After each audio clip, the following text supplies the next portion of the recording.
Samantala, tiniyak naman ni Davao City Mayor Rodrigo Duterte na nakahanda itong humarap sa Senado sakaling ipatawag siya ng mga mambabatas kaugnay ng issue sa rice smuggling. Si Peng Alinio ng Radyo ng Bayan Davao ang ating takapagbalita.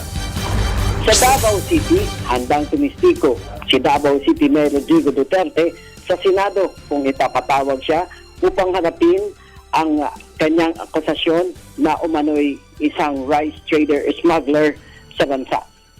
Ito ang tuwilang sinabi ni Duterte sa harap ng mga miyembro ng Davao Media matapos na ipamahagi nito ang 4 na tseke para sa 4 na munisipalidad ng Compostela Valley Province at na meron din tseke na 2 milyong piso na matinding naapektuhan ng pagbaha at landslide dulot ng walang humpay na pag-ulan at bagyong Agaton kamakailan.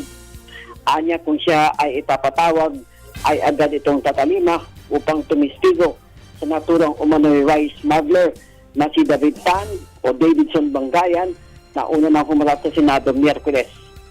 Dagdag pa ng alkalde na may mga ebidensyang itong hawak na mapapatunan na si David Tan o Davidson Bangayan ay isa at kaya lamang umano ito ng himasok ng paghahanap kay Tan dahil sa hiling ng Bureau of Internal Revenue o BIR Commissioner Kim Hinares na malaki na ang nawawala sa kaban ng bayan dahil sa rice smuggling at ayon sa alkalde ay nais niyang matigil ito dahil napakalaki na niya ang lugi ng maliliit na negosyante at mga magsasaka dahil sa iligal na pagbibenta ng bigas sa merkado na umaabot na niya sa trilyong piso kada taon.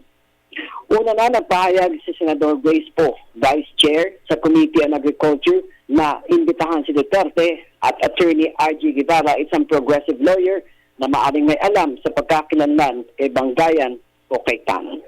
Para sa telebisyon ng Peng Alinio, Radyo ng Bayan, Davao.